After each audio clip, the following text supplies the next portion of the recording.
बिहार जो कभी ज्ञान की राजधानी था, जहां तक्षशिला, नालंदा, ओदंतपुरी और विक्रमशिला जैसी यूनिवर्सिटी थी, जहां चाणक्य ने अर्थशास्त्र, वाल्मीकि ने रामायण और पाणिनि ने व्याकरण लिखा। यही वो जगह है जहां सिद्धार्थ महात्मा बुद्ध बने। यही वो जगह है जहां से हमें पहले राष्ट्रपति के रूप में डॉक्टर राजेंद्र प्रसाद मिले।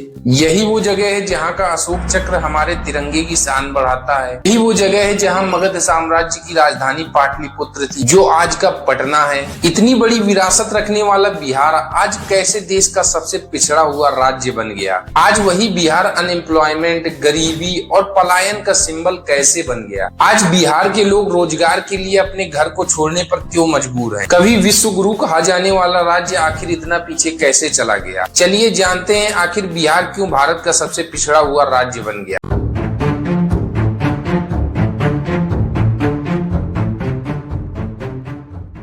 उत्तर भारत में स्थित बिहार वो भूमि है जहां से भारत की सभ्यता और शिक्षा का प्रकाश पूरे विश्व में फैला। नालंदा और तक्षशिला जैसे विश्वविद्यालयों में दुनिया भर के विद्यार्थी ज्ञान लेने आते हैं। यहीं से चाणक्य ने अर्थशास्त्र लिखा, यहीं से सम्राट अशोक ने अहिंसा का संदेश दिया और यहीं से महात्मा बुद्ध ने मानवता का मार्ग दिखाया।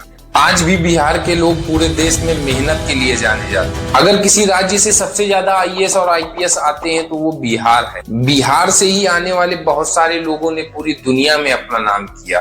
लेकिन आखिर कैसे इतनी महान विरासत रखने वाला राज्य देश का सबसे पिछड़ा राज्य बन गया?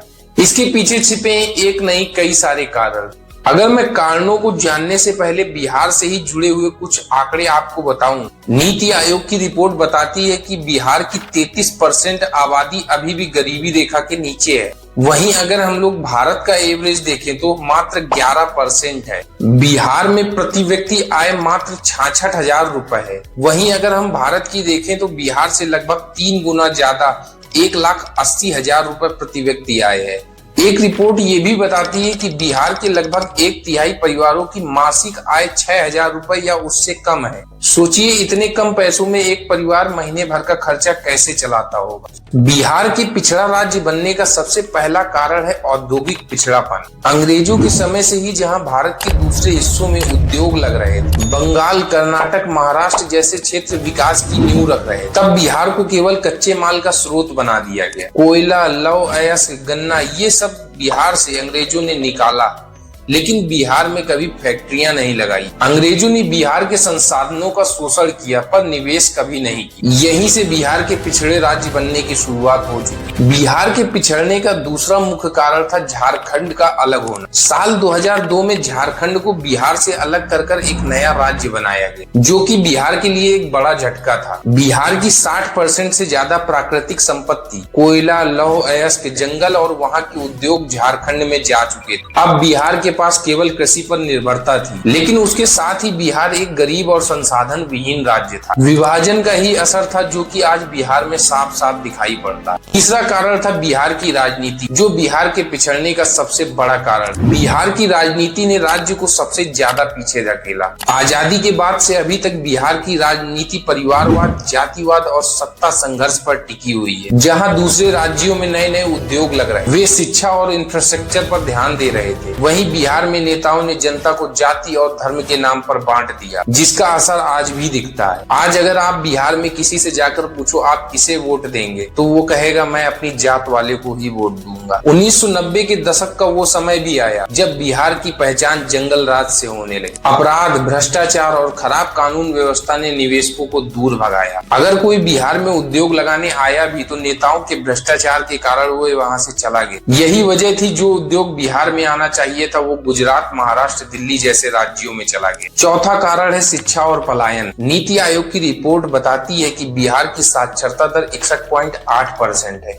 वहीं अगर महिलाओं की देखें तो और भी कम 60%। जो बिहार कभी दुनिया भर को शिक्षा देता था, आज वो खुद शिक्षा के लिए तरस रहा है। सरकारी स्कूलों में टीचर नहीं है, कॉलेजों में लैब नहीं है और पढ़ाई सिर्फ डिग्री तक सीमित रह गई। यही कारण है कि हर साल लाखों छात्र बिहार से बाहर पढ़ाई करने के लिए जाते हैं और पढ़ाई पूरी होने के बाद वहीं नौकरी कर लेते हैं, क्योंकि अपने राज्य बिहार में उनके पास कोई रोजगार का साधन ही नहीं। इसी वजह से आज देश भर में आपको बिहार के लोग काम करते हुए मिल जाएंगे। ये तो कुछ मुख्य कारण थे। इसके अलावा भी कुछ और कारण हैं बिहार के पिछड़ने के। बिहार की अर्थव्यवस्था आज भी मुख्य रूप से खेती पर निर्भर है, लेकिन फिर भी यहाँ खेती के लिए आधुनिक साधन नहीं है। हर साल बिहार में बाढ़ और सूखे की वजह से खेती को बहुत ज्यादा नुकसान होता है। बिहार के समाज में आज भी जातिगत बंटवारा बहुत गहरा है, जो कि कई बार विकास की योजनाओं को आगे बढ़ने से रोकता है। ये तो हमने बिहार के पिछड़ने के कुछ कारण बताए कि आखिर क्यों बिहार इतना पिछड़ा हुआ राज्य बन गया। अब हम जानते हैं आखिर इन चीजों का सॉल्यूशन क्या है जिससे बिहार भी विकास कर सकता है। सबसे पहले अगर बिहार को बदलना है तो लोगों को बदलना होगा, लोगों को एकजुट होना होगा। बिहार में आज भी संभावनाएं हैं। यहाँ की भूमि उपजाऊ है, यहाँ के लोग मेहनती हैं, यहाँ की युवा टैलेंटेड हैं। अगर बिहार को विकास करना है तो यहाँ पर भी बड़े उद्योग लगाने होंगे, एजुकेशन सिस्टम को सुधारना होगा और राजनीति फिर से जाति की बजाय विकास के मुद्दों पर हो तो बिहार फिर से ज्ञान की भूमि बन सकता है। डिजिटल इंडिया, स्किल डेवलपमेंट और नई इंफ्रास्ट्रक्चर योजनाएं अगर सही तरीके से लागू हो तो बिहार फिर से भारत का नया ग्रोथ इंजन बन सकता है। बिहार कभी पिछड़ा नहीं था, बिहार की राजनीति ने बिहार को पिछड़ा बना दिया। अगर सब मिलकर बदलाव चाहे तो वही बिहार जो दुनिया को कभी शिक्षा देता फिर से भारत का सबसे आगे बढ़ता हुआ राज्य बन सकता है। वीडियो अच्छा लगा हो तो वीडियो को लाइक करें और ज्यादा से ज्यादा शेयर करें और चैनल को सब्सक्राइब करना ना भूलें। मिलते हैं इसी तरह की एक और वीडियो के साथ।